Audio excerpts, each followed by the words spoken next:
Welcome to Luca is a Billionaire, where the only thing I invest in is your answers. You start by confirming Steam is closed so the DLL can be replaced safely. This avoids file locks. Next, open the Tomb Raider 2013 install folder and find Steam API. DLL, you need the exact file path. Once located, make a backup named Steam API. DLL. Back in the same directory. This lets you restore the original if something fails. Doing this early prevents data loss and speeds troubleshooting later, so don't skip the backup step. Now you replace the DLL with a compatible Steam API. DLL that matches your game's architecture. Using the wrong bitness causes immediate crashes. Once the new DLL is in place, right-click it, open Properties and click Unblock if that option appears. Windows sometimes blocks downloaded files.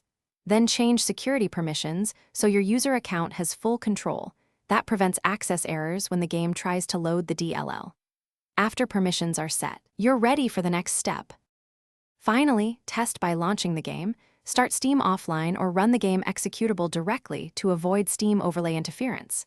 If the game crashes or shows missing DLL errors, immediately restore Steam API.